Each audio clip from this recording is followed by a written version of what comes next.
Mateus capítulo 10, versículo 28. Vou pedir para você ler o mais forte que você puder, para sair aí no áudio.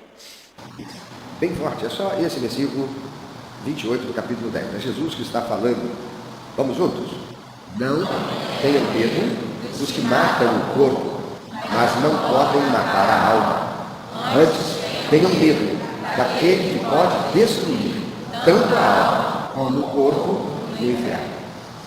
Esse ano, quando a ênfase em nossa igreja é coragem, é o ano da coragem, de viver coragem, de expressar coragem, de aprender sobre coragem, de exercitar coragem. Um texto que vem falar para a gente ter medo. E é Jesus que está dizendo, olha, não tenham medo daqueles que matam o corpo. Seja quem for, o assassino, o ladrão, a autoridade política que te persegue, que te aprisiona, ainda que você seja inocente, tão somente por você dizer não àquilo que é errado. Não tenha medo dos que matam o corpo. Jesus está falando isso num tempo em que ir contrário ao status quo, falar aquilo que não é o que a autoridade dizia que deveria ser dito, representava ser preso e ser morto, como ele foi. Não tenham medo dos que matam o corpo, mas não podem matar a alma. Antes, tenham medo daquele que pode destruir tanto a alma como o corpo no inferno. Alguns dizem, nós os cristãos, nós queremos levar as pessoas à conversão pelo medo de ir para o inferno. Eu quero te perguntar, você tendo uma criança, tendo um filho, e sabendo que se ele sair sozinho de casa, ele pode ser atropelado, ele pode ser roubado, ele pode ser sequestrado, é uma criança. Você deixaria ela ir lá para fora sozinha? Não. Você diria o que para ela? Lá é um lugar onde você não deve estar, porque tem coisa ruim que acontece lá. Muitos papais ensinaram suas crianças dizendo assim, não vai lá não, que lá tem bicho. Falando numa linguagem que a criança consegue entender. Para ela não ir, porque ela fica sabendo, por medo, de que ela não deve ir lá, porque indo lá algo ruim vai acontecer. Medo necessariamente não é algo mal. Deus nos fez para sentir medo. Tem uma mensagem que eu preguei há um tempo atrás, está lá no meu canal YouTube, depois você procura lá. Se não me engano, o título é esse: Deus nos fez para sentir medo. Porque o medo, ele é algo positivo, assim como a faca. A faca foi feita para uso benéfico. Antes a gente tinha que pegar uma fruta e esmagá-la com os dedos. Pegar um tomate, você pode imaginar cortar um tomate sem faca? Comer um tomate, fazer uma salada sem faca, como é que você faz? Vamos cortar ele com a unha, com o dedo, fica tudo esbagaçado, tudo feio, tudo horroroso. A faca não, corta em rodelinhas, você corta na espessura que você quer. Ontem eu comi um peixinho que eu mesmo pesquei. Há meses atrás, estava no freezer, mas fui eu que pesquei, tira de lá, está fresquinho. Fui eu que pesquei. Não é um negócio que está aí, sei lá, 1 ano, 2 anos, 3 anos lá, com um congelador de algum mercado.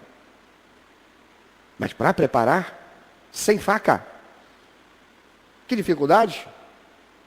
E aí eu chego na cozinha, eu vejo a Flávia preparando e vendo ela com a dificuldade para cortar, por causa da espinha dorsal do peixe.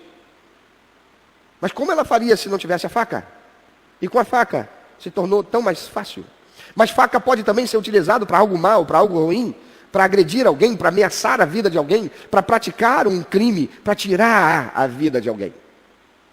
Medo, Deus nos fez para ter medo, porque o medo tem o seu lado positivo. O medo preserva a vida. Se nós não tivéssemos medo, a maioria de nós não chegaria à fase adulta de vida. Por que não? Porque sem medo, faríamos tantas coisas que a nossa vida seria colocada em risco e muitos de nós não sobreviveria. Sem medo a gente iria para uma praia na Barra da Tijuca e entraria de qualquer jeito, sem saber nadar. Quantos morreriam? Sem medo a gente colocaria o dedo na eletricidade e tomaria choque. Quantos teriam parada cardíaca e morreriam? Sem medo nós atravessaríamos as ruas de qualquer maneira. E quantos seriam atropelados? Sem medo. Enquanto criança, a gente subiria em lugares altos, olhando para baixo, acharia interessante. E pensaria, como será voar? E pularíamos. Não preciso nem dizer que ninguém sobreviveria. O medo é algo positivo. É negativo quando o medo me paralisa, quando o medo me impede de fazer aquelas coisas que eu deveria, por insegurança. Mas a insegurança eu a tenho quando eu tenho desconhecimento da coisa. Quando eu não sei, o não saber me traz insegurança, e a insegurança gera medo, e esse medo paralisa. Por isso Jesus Cristo diz em Evangelho de João 8,32, diz, você deve conhecer a verdade, porque conhecendo a verdade você será liberto. E o do que a verdade nos liberta? Do não saber. A ignorância, o não saber, leva à condenação, por fazer algo que não deveria. E entenda, a própria lei humana diz, ninguém pode arrogar não saber da lei para se eximir de pagar o preço pelos seus crimes. Então, Belfor Roxo, a Câmara Municipal votou e o prefeito sancionou e se tornou lei de que quem cuspir na rua agora receberá uma multa de R$1.000. Você pode achar isso uma coisa impensável para Belfor Roxo, eu também penso. Porque se tratando de nossa cidade, lamentavelmente, há muitas mais coisas que deveriam ser corrigidas e não estão sendo. Mas quando eu estive fazendo o meu curso de especialização em liderança pelo Haggai, no Havaí, um dos que faziam parte do meu grupo, ele era da Malásia. E eu tinha a impressão da Malásia, talvez como muitos nos Estados Unidos tinham ou têm a impressão do Brasil. Isso aqui é uma terra de selva,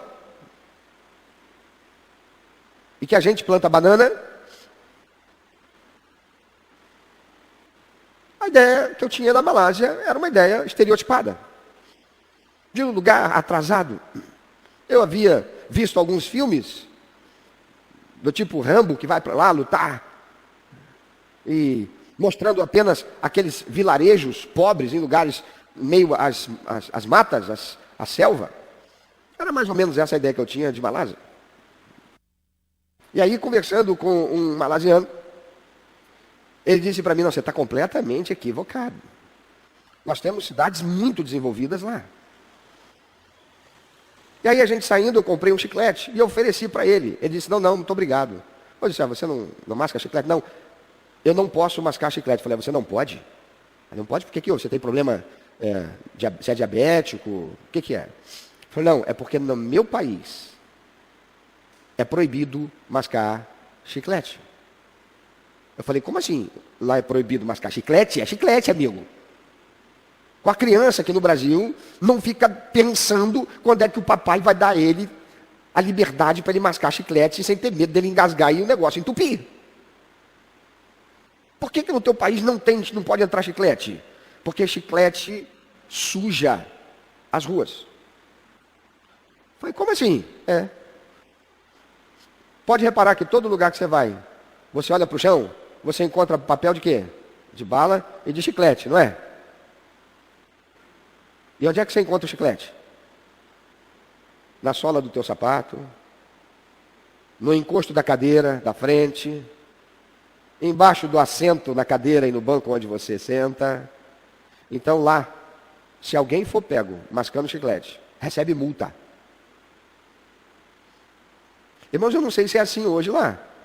Mas quando ele me contou, eu pensei, está tirando onda da minha cara. Está me zoando, como diz a garotada. Mas eu fui checar esse negócio. E realmente, naquele tempo, pelo menos naquela época, lá naquela região onde ele morava, não podia.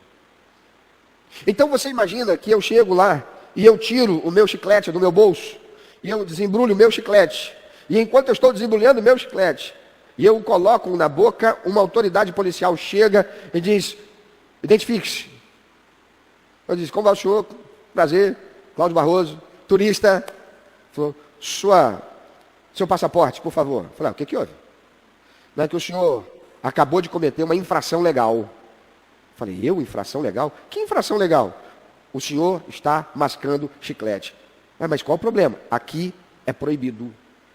E aqui, mascar chiclete em público, recebe uma multa de $100.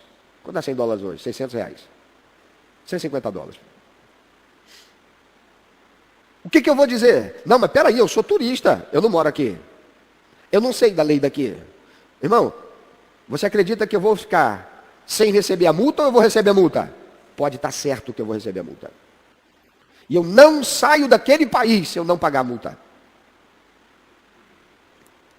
A ignorância, o não saber, nos leva a isso. É disso que Jesus está falando. Jesus diz, eu sou o caminho, a verdade e a vida. Ninguém vem ao Pai senão por mim. E se você conhecer a verdade, você será liberto. Conhecer é ter intimidade. Jesus está dizendo, se você tiver intimidade comigo, você vai ter a vida eterna. Você vai ser liberto do domínio de Satanás, que está dominando o mundo. O sistema que rege a sociedade. O sistema que está influenciando as esposas, as mulheres, a irem contra seus maridos por causa das ideologias desgraçadas que estão na sociedade, corrompendo as mulheres, fazendo os homens serem os machões, colocando como regra aquilo que é exceção, para destruição daquilo que é valor bíblico, cristão, destruindo os jovens e os adolescentes que não respeitam seus pais, porque adotam, absorvem as ideias, as ideologias e as influências que vêm dos meios de comunicação, dos filmes, dos seriados, que lhes influencia. Essa semana, na segunda-feira, eu investi quase 3 horas para assistir um canal chamado Disney Plus. E eu olhei, vi... Primeiro eu fui procurar um filme. Gosto de filme de ação principalmente. Já vi. Esse aqui pareceu interessante. Só que era um seriado. Falei, mas seriado? E um incômodo, algo... Assiste. Um treino, comecei a assistir. Irmão, 15 minutos de filme.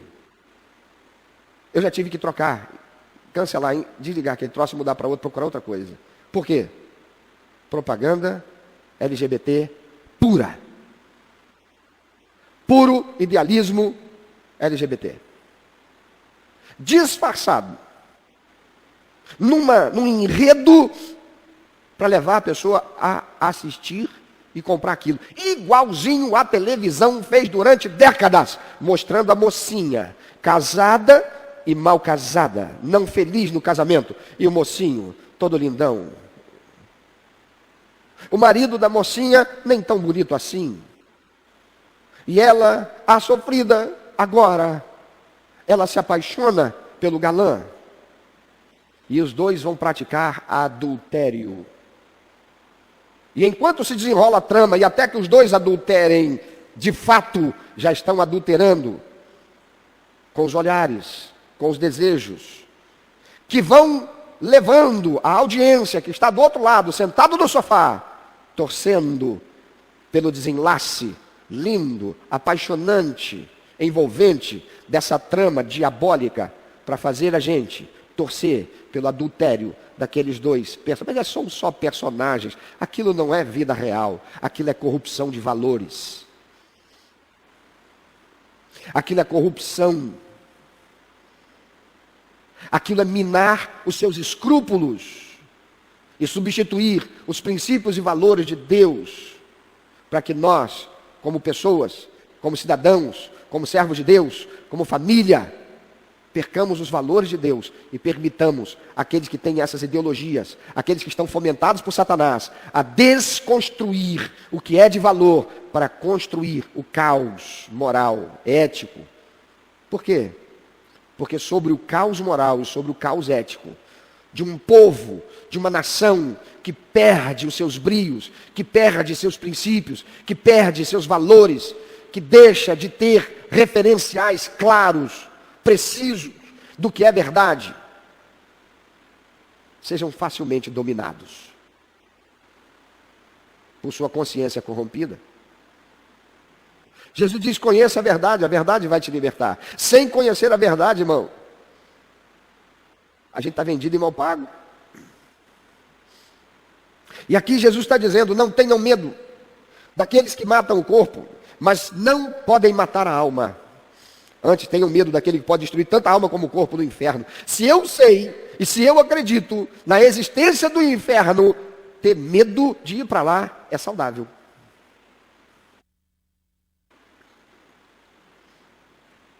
Eu não sei quanto a você, mas eu não tenho coragem nenhuma. Pensa aí numa favela dominada pelo tráfico. Eu não tenho coragem de entrar lá. Mas, pastor, você não é pastor, se te convidarem para ir lá, você não vai? Só se eu ouvir claramente Deus dizendo para mim, vá lá. Fora isso eu não vou não. Vou fazer o que lá? Colocar minha vida em risco por quê? Isso é o quê? Medo. E esse medo é ruim? Preservação da vida. Não vou entrar lá de qualquer jeito. Não vou chegar lá para evangelizar. Vamos lá evangelizar? Vai receber como recepção uma salva de tiro. Legal, vieram evangelizar a gente. Não tenham medo dos que matam o corpo, mas não podem matar a alma, antes tenham medo daquele que pode destruir tanto a alma como o corpo no inferno. Ter medo do inferno, irmão. Não é ruim, não. É o que todos devemos ter. Se é que acreditamos na existência dele. Mas o inferno existe? Para muitos não. Para muitos pastores, para muitas igrejas hoje, para muitos crentes, inferno é apenas uma interpretação equivocada. Esse inferno tradicional é uma interpretação equivocada, literal, inadequada, antiquada, incoerente com os tempos modernos. Afinal, nem tudo que está na Bíblia pode dizer que é a palavra de Deus, porque foi escrito por homens. E sabe de onde que vêm essas ideias? Essas ideias não vêm da igreja, essas ideias não vieram dos nossos pastores, essas ideias começam lá nos seminários teológicos. É lá, como é também nas universidades, para onde muitos crentes jovens têm ido, e quando chegam lá, são corrompidos, ou pelo medo de serem perseguidos, de passarem por dificuldade, e acabam aceitando, ou porque de fato são fracos na fé, têm desconhecimento da verdade eterna, da palavra de Deus, porque não lerão a Bíblia Sagrada. E quando chegam lá, compram, acreditam nas ideias e nas ideologias passadas por professores, que nada mais são do que instrumentos diabólicos de desconstrução da sociedade. Sendo eles mesmos, muitos deles, enganados.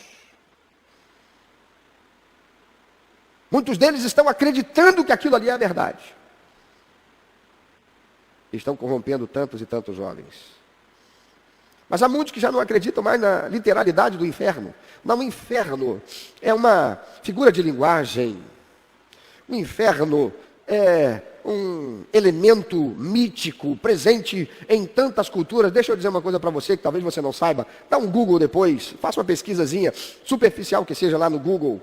Sabe a descrição do Gênesis, que fala da destruição da raça humana através do dilúvio? Você vai encontrar isso em muitas culturas, com relatos muito similares. Você vai ouvir, inclusive, de algumas pessoas que existem escritos antigos e anteriores aos primeiros escritos bíblicos de populações que já relatavam o seu dilúvio.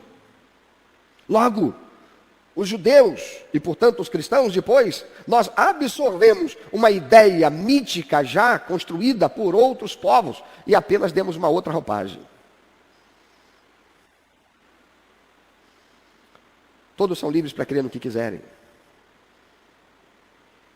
Mas quando se fala de espírito, quando se fala de questões espirituais, meu irmão, aí é uma questão de fé. Tem gente que acredita que uma árvore ela pode conversar com a árvore. Porque há seres espirituais que moram na árvore. E quando você pega a casca daquela árvore, você faz uma infusão e coloca o seu pé ali, há determinados pontos espirituais debaixo, na sola do seu pé, que em contato com aquela água e fazendo uma determinada oração, tudo aquilo de negativo, de carga negativa, se vai do seu corpo. Tem fé para tudo, irmão. Existe a fé mítica e existe a fé racional. Nós aqui não cremos na fé mítica, nos mitos. Nós cremos na fé racional e na literalidade da Bíblia como palavra de Deus. O inferno, sim, ele existe. Além desta afirmação feita por ninguém menos que o Senhor Jesus, há ainda outras passagens que ele e seus apóstolos o afirmam. Ele disse: tenham medo daquele que pode destruir tanto a alma como o corpo no inferno. Ele não está falando num inferno subjetivo. Ele não está falando aqui de um inferno como uma situação adversa, extrema, de dor e sofrimento vividos nessa terra. Ele está falando do inferno eterno. Porque ele não está falando só do corpo, ele está falando também da alma. Lá em Mateus capítulo 5, versículo 29 e 30, o Senhor Jesus diz: se o seu olho direito fizer pecar, arranque-o e lance-o fora. É melhor perder uma parte do seu corpo do que ser todo ele lançado no inferno. E se a sua mão direita o fizer pecar, corte-a e lance-a fora. É melhor perder uma parte do seu corpo do que ir todo ele para o inferno. Aqui há as duas figuras. Há a figura de linguagem e há a figura literal sendo apresentadas aqui. Qual é a figura de linguagem? Jesus não espera que ninguém literalmente enfie algo no olho e arranque o olho, que o faz cobiçar o que é pecado.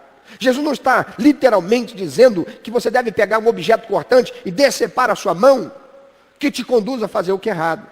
Mas quando ele fala do inferno, ele está falando literalmente.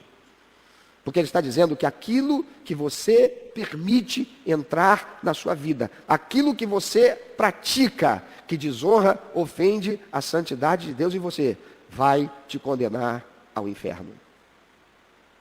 Mateus capítulo 23, versículo 33, falando aos fariseus que eram hipócritas, doutores da lei, que conheciam a palavra de Deus no Antigo Testamento, mas a usavam para se beneficiarem dela, exercendo autoridade e poder sobre o povo. Jesus diz: serpentes, raça de víboras, como vocês escaparão da condenação do inferno? Como é que vocês vão escapar?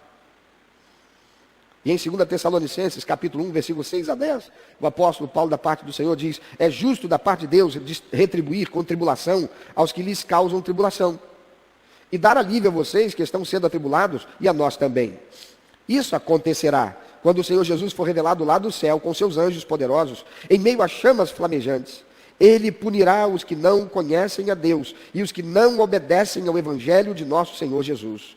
Eles sofrerão a pena de destruição eterna, a separação da presença do Senhor e da majestade do seu poder. Isso acontecerá no dia em que ele vier para ser glorificado em seus santos e admirado em todos os que creram, inclusive vocês que creram em nosso testemunho. Ele está falando do inferno. Mas qual é a prova da existência do inferno? Primeiro, ninguém jamais esteve lá e voltou para contar. Você conhece alguém? Ouviu falar de alguém?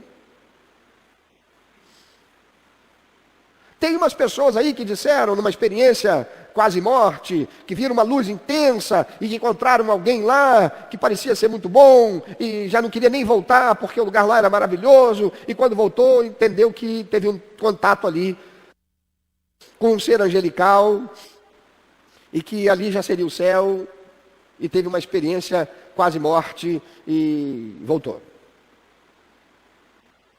Já teve gente que foi mais longe, diz que o anjo levou para visitar as mansões celestiais e viu como era o céu e voltou. Se há alguma verdade nisso, irmãos, eu não sei. O que eu sei e no que acredito é que existe o céu e existe o inferno, porque Jesus, o Deus encarnado, e os seus santos apóstolos o afirmam. É uma questão de fé.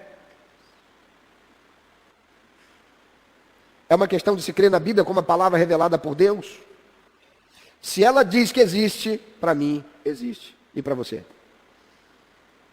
As pessoas hoje estão questionando a veracidade daquilo que é dito pela palavra de Deus, porque estão contaminadas com as ideologias e com as teologias que estão vindo por aí, que já estão aí e que são heréticas.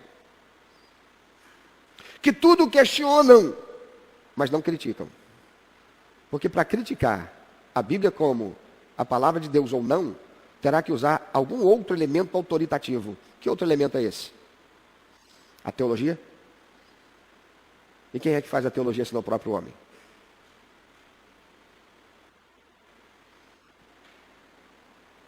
A prova da existência do inferno e do céu, ainda que sendo uma questão de fé, também para mim uma questão de lógica.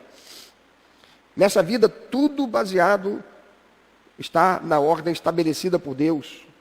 Tem valores perenes e proporcionam paz, harmonia, amor, alegria, equilíbrio e satisfação. No passado, existia machismo? Existia.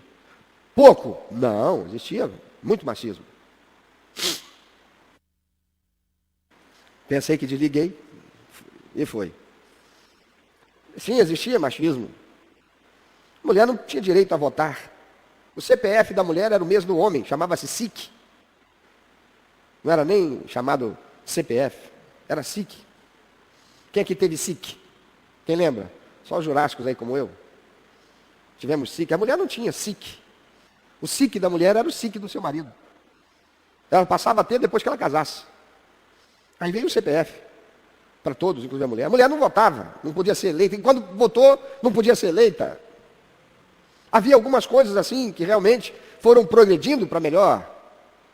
Mas, irmãos, nem tudo que ser amado é como progresso é para melhor.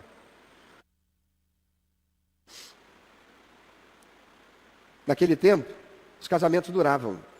Casamentos felizes. Hoje, o casamento chegar a 5, 10 anos é motivo para dar troféu.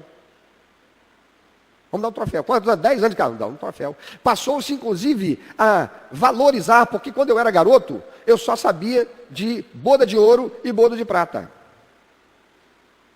De repente você começa a ouvir falar de boda de carvalho, boda de vinho, boda não sei o quê. Um ano de casado, alguém sabe o que é? Boda de papel. Qualquer coisa pode, ó. 2 anos, é o quê? Cadê Alexandre? Está aqui não? Alexandre deve saber isso tudo na ponta da língua. Mestre de cerimônia de casamento aí. Os casamentos duravam. Havia crescimento e progresso na família. A construção de patrimônio em família. Eu venho de um lugar de pessoas de realidade rural.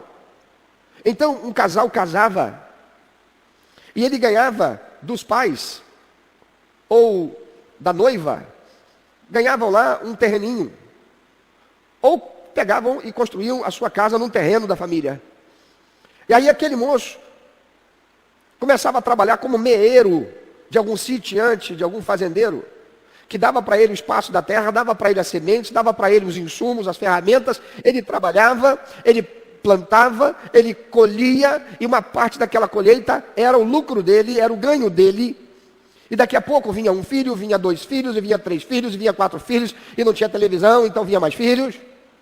E alguém dizia assim, vai ficar tudo na miséria. Não havia miséria. E por que não havia miséria? Porque uma criança com 6 aninhos, 7 aninhos, já ajudava em muitas coisas.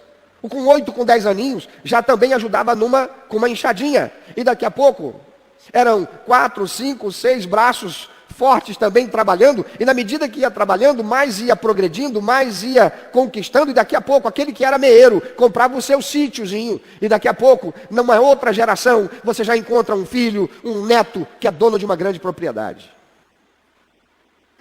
Hoje em dia, as famílias não duram. Os adolescentes estão com problemas psíquicos, emocionais, precisando de tratamento. Por quê? Porque já estão enveredados na droga, na promiscuidade, no crime. Tudo conspira para a destruição do seu futuro. Porque os valores de Deus, para nortear a família, a criação de filhos, que vai repercutir no ambiente social de convivência com as outras famílias, a sociedade. Hoje, o que é bíblico já não serve. Nessa vida, tudo baseado na ordem estabelecida por Deus, tem valores perenes. Proporcionam paz, harmonia, amor, alegria, equilíbrio, satisfação, como era no passado, quando nessa nação as famílias eram tementes a Deus, fossem elas católicas, fossem elas evangélicas. Eram os princípios e valores de Deus, da palavra de Deus, fossem elas católicas, fossem elas evangélicas, e hoje tanto faz ser católico como evangélico. Onde é que está?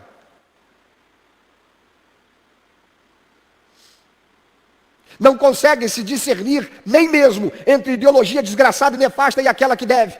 Elege-se alguém que é bandido. Execra-se alguém que o que fez estabeleceu a verdade.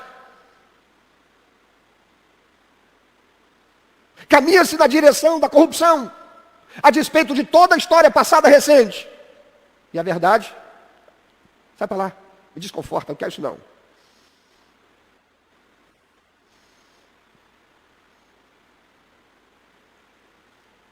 Lares e sociedade onde os princípios e valores do Evangelho estão presentes, geram ambiente de harmonia, pois a presença do Senhor se faz ali.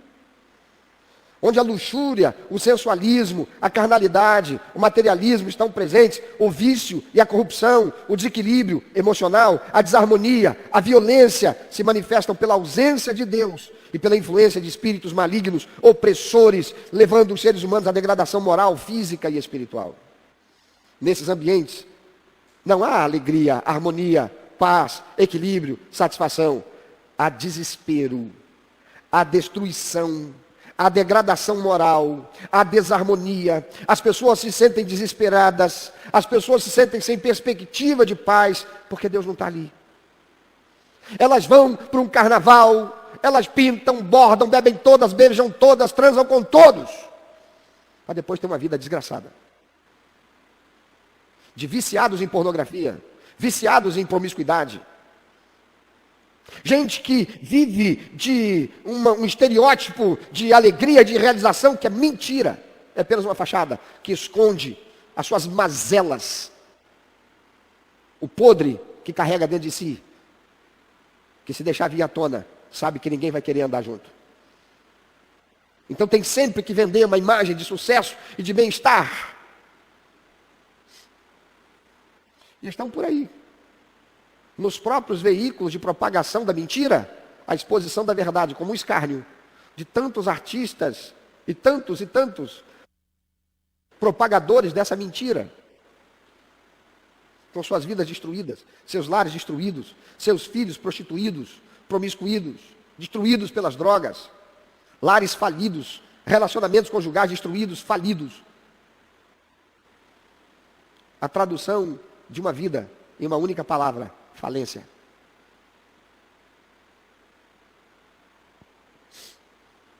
Só que falência para quem é muito rico, irmão, não é igual falência para quem tem pouco. Falência para quem tem pouco é ficar sem nada. Falência no casamento para quem é rico, cheio de dinheiro, é a fila andou. E os filhos perdidos. E uma geração destruída. E o que é absurdo, irmãos, é ver que um governo federal, dito eleito pelo povo, dito pelo Supremo Tribunal Federal, pelo Supremo Tribunal Eleitoral, eleito pelo povo,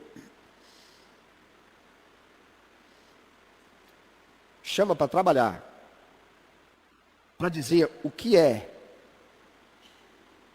verdade e mentira nas mídias sociais.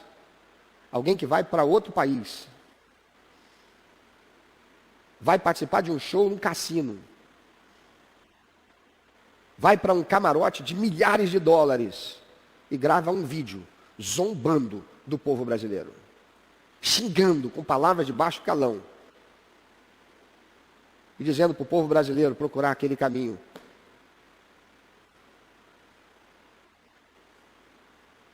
Onde é que a gente vai chegar? Alguém diz, é o inferno. Não, ainda não é o inferno. Isso é apenas princípio de dores. Mateus 24.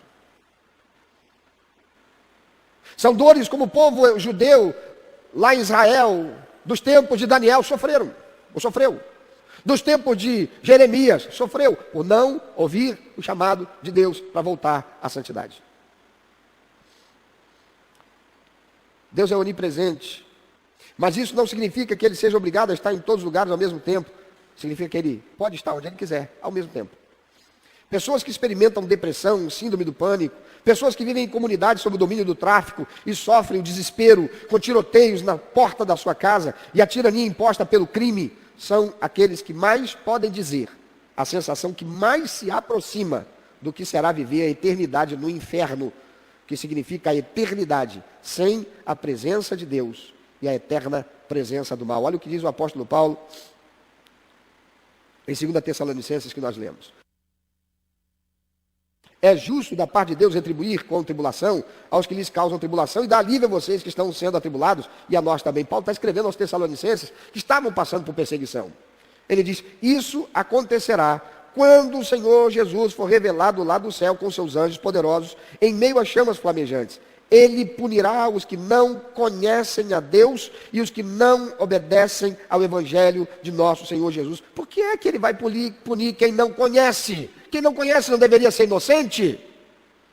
Lembra do exemplo que eu dei lá atrás, do chiclete?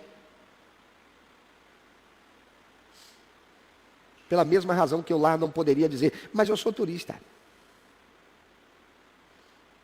A palavra de Deus diz, todos pecaram e foram separados da glória de Deus. A palavra de Deus diz assim, os céus manifestam a glória de Deus, o firmamento anuncia a obra das suas mãos. Um dia faz declaração a outro dia a respeito das grandezas do Senhor. A natureza revela a Deus. E o homem está procurando a natureza como Deus. Ele punirá os que não conhecem a Deus e os que não obedecem ao Evangelho do nosso Senhor Jesus. Eles sofrerão a pena de destruição eterna. A separação eterna.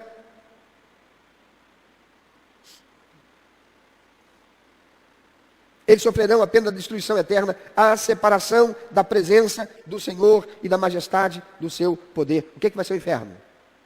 A eterna separação da presença do Senhor e da majestade do seu poder. Haverá apenas a presença do mal. Meu irmão, se você já sofreu depressão, se você já sofreu síndrome do pânico, o desespero de você olhar para os lados e você não se sentir sem socorro, o que eu faço? Se você já sofreu a depressão, aquela angústia, aquele abatimento a tal ponto de pensar em tirar a própria vida como sendo o elemento para dar fim a esse sofrimento, então você mais ou menos está entendendo o que será o inferno. Será pior, porque não haverá fim. Não terá como colocar fim. Por isso que para Deus, na sua palavra, diz que o suicida não tem lugar lá, porque ele desistiu de Deus.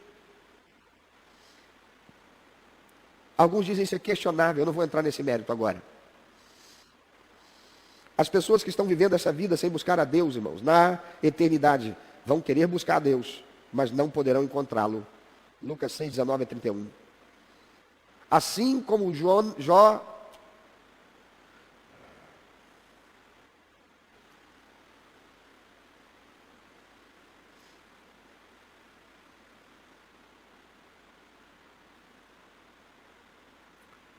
assim como nos tempos de Noé,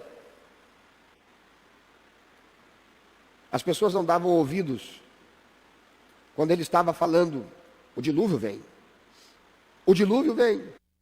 Deus vai destruir a terra com o dilúvio. Eles não acreditaram. Sabe por que não acreditaram? Ninguém nunca tinha ouvido falar em dilúvio. Dilúvio. Dilúvio vai destruir? Como é que é isso? A chuva vai acabar com tudo? Rapaz, que negócio é esse de chuva que vai acabar com tudo? A gente nunca ouviu falar nisso. Noé estava lá, dizendo. E ele estava fazendo a arca. E enquanto ele fazia a arca, ele era chamado de maluco, zombavam dele. Eu imagino os seus filhos sofrendo bullying, e quem sabe até pensando também, estou fazendo isso com meu pai porque ele mandou fazer, mas se eu pudesse, estava aqui não, porque papai, eu acho que caducou mesmo. Mas eles continuaram ali com ele. Mas quando veio o dilúvio, que a porta se fechou, não teve mais jeito, e todo mundo queria estar dentro daquela arca. Da mesma forma será. As pessoas que estão vivendo essa vida sem buscar a Deus, na eternidade, quererão buscá-lo e não poderão encontrá-lo. Jesus fala sobre isso quando ele conta a parábola do rico e de Lázaro. Quando o rico está lá no inferno, ele diz, pede a Lázaro pelo menos para pingar um pouquinho da água com o seu dedo na minha língua. E Deus diz, não, porque entre nós e vocês tem um abismo que não pode ser transposto. Eles quererão encontrar a Deus e não encontrarão. Não haverá possibilidade. A palavra do Senhor diz, buscai ao Senhor enquanto se pode achar. Invocai-o enquanto ele está perto, porque quando Jesus voltar, não adiantará chorar. Eu queria ter trazido um vídeo que mostra criminosos perante o juiz na corte, quando eles recebem a sentença de pena de morte. Quando eles recebem a sentença que ficarão presos por 30, 40, 50 anos. Sabe o que você vê? Machões, violentos, desesperarem e chorarem igual criança. Desesperarem, esmorecidos, caírem ao chão, sem forças, não querendo nem sair daquele lugar naquele momento. Quando Jesus voltar, irmãos, não vai ter jeito. Dá uma olhadinha para quem está ao teu lado. Talvez você não vai encontrar essa pessoa contigo lá, não. Talvez você não verá essa pessoa no céu, porque talvez você não estará lá. Porque Jesus disse que não é por me chamar de Senhor, não é por estar na igreja, não é participar do culto, não é por entregar dízimo, não é por entregar oferta, não é por participar do ministério, não é por fazer isso, aquilo outro, que vai entrar no céu. Ele disse, haverá muitos que dirão naquele dia, vão ter uma surpresa. Vão dizer, mas Senhor, não vou entrar não vou para o céu. Mas eu preguei o evangelho, eu testemunhei, eu saí com o folhetim, foi por você. E ele disse, mas eu nunca te conhecia. Eu sabia por que você estava fazendo isso. Teu motivo não era o que deveria ser. Você não me amava não. Você estava fazendo isso em busca de alguma coisa para te satisfazer lá. Você queria um carro, você queria uma casa, você queria um emprego, você queria ser empresário, você queria viver uma boa vida, você queria ter vitória. Você não queria me servir. Você não queria dar a sua vida pelo seu próximo. Você queria ter. Marcos capítulo 8, versículo 35 e 36. O Senhor diz, pois quem quiser salvar a sua vida, a perderá. Mas quem perder a vida por minha causa e pelo Evangelho, a salvará. Pois que adianta o homem ganhar o mundo inteiro e perder a sua alma? Tem gente investindo para ganhar, e para isso faz de tudo. Essa semana, malas de dinheiro foram encontradas no Nordeste que eram destinadas para pagamento de propina. Pelo menos é o que está estampado nos jornais que li, nos veículos de comunicação que eu li.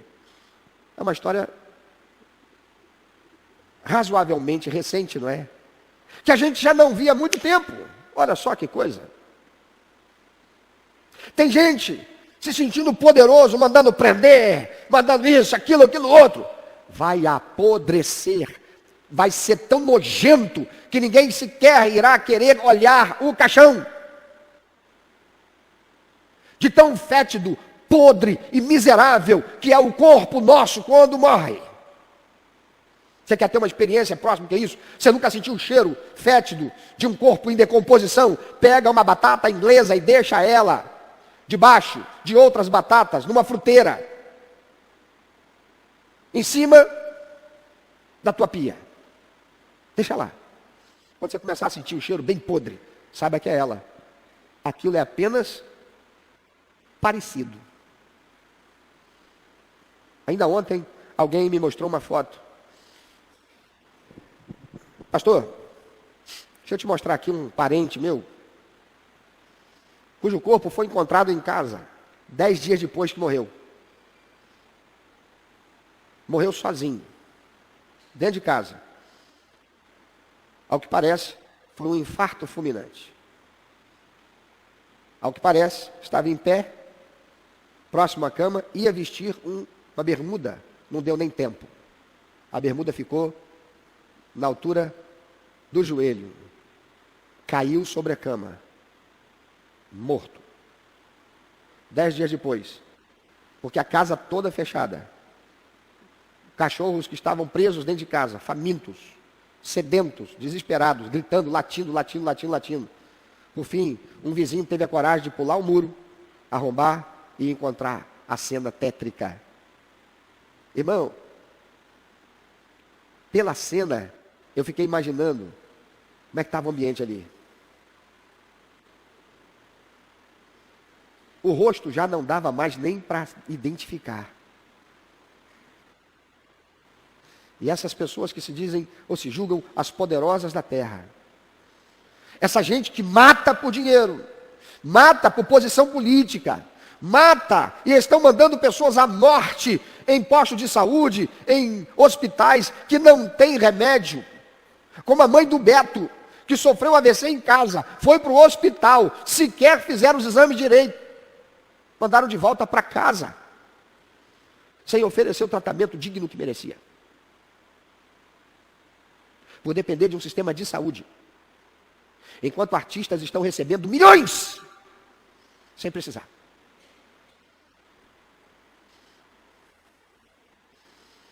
Essas pessoas apodrecerão, mas pior do que a podridão que o seu corpo sofrerá, é o inferno. Onde não terá jeito, não haverá apelação. E nem mesmo aqueles que estão fazendo coisas boas entrarão lá, como diz Jesus. Não é por me chamar de Senhor, Senhor, que vai entrar. Quem quiser salvar a sua vida, perderá, mas quem perder a vida por minha causa e pelo Evangelho a salvará. Meu irmão, minha irmã, você está pregando a palavra, você está transmitindo a palavra, você está dando testemunho, o teu testemunho está impactando vidas. Pessoas estão rosnando para você, virando a cara para você, estão te deixando de lado lá na faculdade, no ambiente do trabalho. Você está passando por isso sem negociar a verdade do Evangelho? Ou você tem medo? Medo de perder o emprego? Então eu vou pregar mentira. Medo de ser colocado para escanteio e ter dificuldades para passar na faculdade? Então eu vou fazer vista grossas e eu vou também entrar pelo time. Medo de perder o relacionamento dessa pessoa por quem você está apaixonado. E por causa disso você não faz aquilo que sabe que deveria fazer e honrar a Deus. Jesus diz, é melhor ter medo da morte. Pois que adianta o homem ganhar o mundo inteiro e perder a sua alma? Filipenses 3, 18 e 19.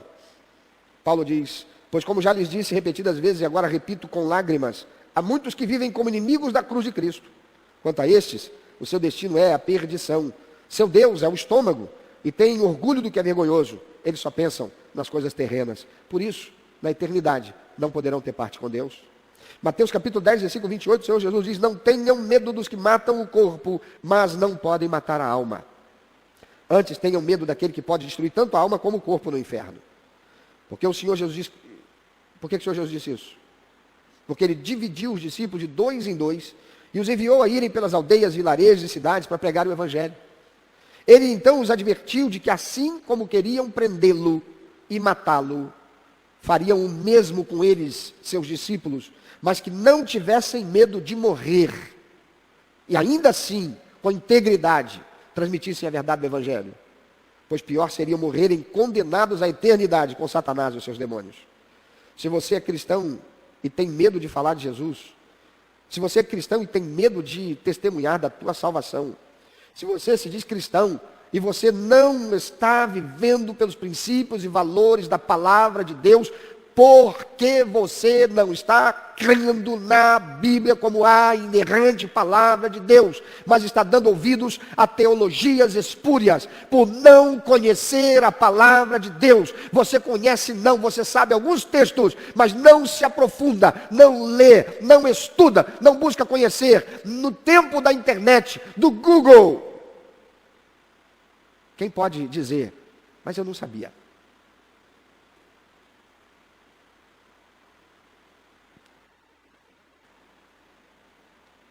Então cuidado, porque é o Senhor Jesus dizendo, tenham medo daquele que pode destruir tanto a alma como o corpo no inferno.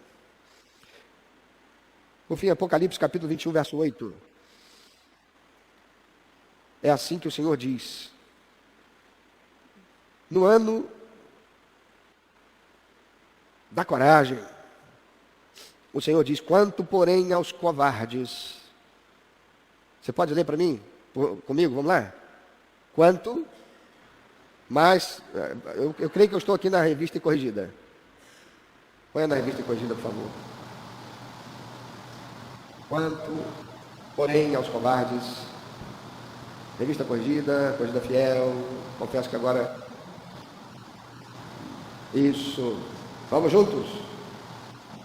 Quanto, porém, aos covardes, aos incrédulos, aos abomináveis, aos assassinos, aos impuros, aos feiticeiros, aos idólatras e a todos os mentirosos, A parte que lhes cabe será do lago que arde com fogo e enxofre, a saber, a segunda morte. Qual é a primeira categoria de pessoas que vão para o inferno que ele está dizendo aí?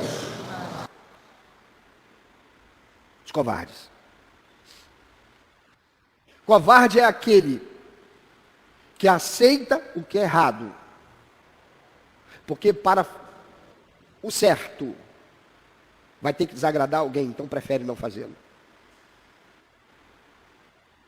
Covarde é aquele que, tendo a Bíblia Sagrada na sua mão, à sua disposição, em papel, em tinta, eletrônico, gasta seu tempo com tudo mais, mas não conhece a verdade eterna. E põe o joelho no chão, pedindo a Deus que o abençoe ou abençoe alguém, enganando-se a si mesmo, quando Deus tem levantado profetas nesse tempo para denunciar o erro. Covardes são aqueles que, sabendo qual é a verdade de Deus, preferem seguir a ideologia dos homens. Porque para seguir a verdade de Deus, terão que passar por desconforto de arrancar de si, abrir mão de coisas que lhes são muito caras. Covardes são aqueles que não se permitem serem confrontados com a verdade, embora saibam que é a verdade. E em vez de serem transformados pela renovação do entendimento, ficam dando desculpa, justificativa, para continuarem sendo como são. Quanto, porém, aos covardes, a parte que lhes cabe será no lago que arde com fogo e enxofre, a saber, a segunda morte. E por que Deus faria isso? Por justiça. A justiça de Deus é tão íntegra, irmãos, que ele não pode se corromper. Ele não facilita para alguém somente por ser cristão. É preciso ser fiel, corajoso e não negá-lo. É exigido submissão e coragem para se submeter à vontade de Deus. E não haverá explicação que vá comover Deus no dia do juízo. Por isso, não tenha medo nem mesmo da morte, a não ser a morte eterna. E aí? Você está seguro de que vai para o céu? Pensa aí sobre isso. Você tem certeza que o inferno não existe? Se ele não existe, então você vai ficar em paz, vai continuar vivendo a sua vida e deixando a vida te levar. Mas eu te pergunto, você consegue sentir realmente paz acreditando que o inferno não existe? Não é uma questão de ideologia religiosa, de teologia. É uma questão espiritual, de crer na realidade inexorável de que há um espírito que reside nesse corpo e vai desencarnar. Se você prefere acreditar que você vai desencarnar e esse espírito vai voltar aqui porque Deus é amor, Deus é bom, Deus é essência de todo bem, e Ele não quer que nenhuma alma se perca e por causa disso ninguém irá para o inferno. Inferno é apenas uma metáfora, uma figura de linguagem usada ao longo do tempo pela igreja institucional para exercer domínio e poder e opressão sobre os povos. Você pode acreditar nisso se você quiser. Você pode acreditar que inferno é apenas uma figura de linguagem metafórica usada pelos discípulos de Jesus e aqueles que escreveram a Bíblia, colocando no Novo Testamento essa palavra na boca de Jesus e dos apóstolos, com a intenção de exercer domínio sobre as pessoas. Você pode crer nisso se você quiser.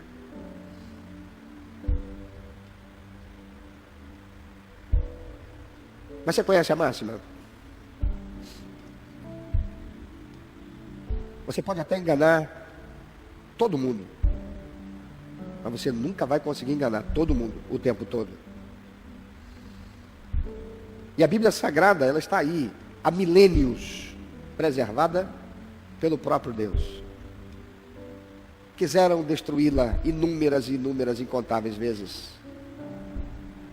Buscam desacreditá-la e o tentaram desde o princípio, desde a igreja primitiva, com apócrifos que foram escritos na intenção de contaminar a revelação sagrada de Deus através daqueles a quem Ele quis usar.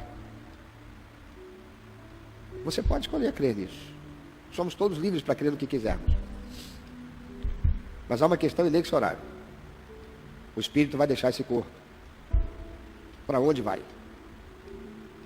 A palavra de Deus nos dá conta de que Deus, que criou o ser humano, criou o homem para viver a eternidade, não para morrer. Mas o homem escolheu desobedecer a Deus e por causa disso trouxe sobre si a maldição da morte. E a morte passou a todos os homens. E essa é a maldição hereditária que todos trazemos quando nascemos. Que é inquestionável, todos iremos morrer. Mas a Bíblia Sagrada, a palavra de Deus, nos afirma que importa ao homem morrer uma só vez, vindo depois disso o juízo. Não existe no Novo Testamento, não existe em Jesus a reencarnação, ou outra teologia, outra ideia, outro sofisma, outra filosofia de vida que se queira crer, que se harmoniza com a revelação do próprio Senhor, senão a de que, após essa vida, o que segue é o juízo. E não adiantará dizer, mas eu não te conhecia, eu não sabia. Principalmente para você que agora está ouvindo. Se você não tem certeza da tua salvação, se você pensa na tua morte, o que será do futuro da tua alma, da tua existência eterna, e você não tem paz, entrega hoje a tua vida e recebe Jesus como teu único, eterno e suficiente Salvador. Como você faz isso?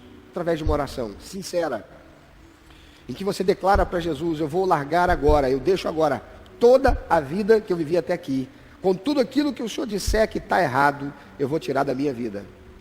Para isso eu vou ler a tua palavra, a Bíblia Sagrada. Eu vou conhecer a verdade, a tua palavra, a Bíblia Sagrada. Eu vou trocar os valores e os princípios pelos quais eu tenho norteado a minha vida, pelos princípios e valores que o Senhor estabeleceu na Bíblia Sagrada, para que vivendo desta forma, eu possa dar prazer ao teu coração. Porque está escrito na palavra do Senhor assim: a alegria do Senhor é a nossa força.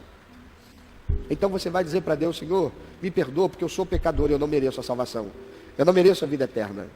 Eu não mereço entrar no céu. Eu sou indigno disso, porque não há nada em mim que me faça merecedor. Eu creio que por isso o Senhor enviou Jesus a esse mundo, para se fazer ser humano perfeito, habitando no mundo imperfeito, sendo tentado em tudo, não pecando em nada, para com inocência entregar a sua própria vida, para que todo aquele que nele crê, sendo pecador, indigno e merecedor como eu, possa ter a sua dívida inteira de pecado cancelada, apagada, anulada pelos méritos do Senhor Jesus Cristo. E diga para ele: eu te recebo, Jesus, como meu único, eterno e suficiente Salvador. E a partir desse momento, quem manda em mim não é minha carne, não é o mundo, nem será o diabo, mas eu buscarei viver debaixo da autoridade do Senhor.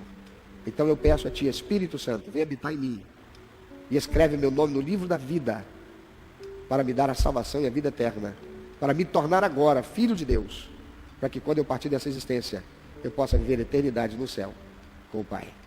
Se você, com sinceridade, honestidade e razão, faz essa oração, é o Senhor que te conhece, não eu, nem ninguém, que pode atestar a salvação de quem quer que seja. Somente Deus. E a palavra do Senhor diz que aquele que assim o faz, recebe o poder de ser tornado filho de Deus, a saber, os que creem em Jesus Cristo. E se você toma essa decisão, e você que está conosco participando pela internet, tem um QR Code aí na tua tela. Acesse, entre em contato conosco, porque o lugar para aqueles que são tornados filhos de Deus é a família de Deus. E nós aqui nesse lugar queremos ser a família de Deus para receber e sermos bênção para você. Então vem andar junto com a gente, vem caminhar com a gente. Nós queremos ser um lugar de vida para você e para a tua família.